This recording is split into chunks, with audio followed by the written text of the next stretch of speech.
This 77 Vega drew a crowd at Mecum Auctions Harrisburg this year.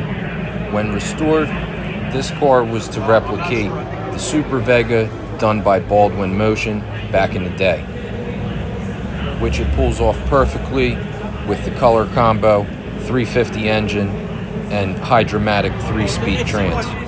And finally some 15-inch chrome wheels to finish it off. High bid on this car was $22,000.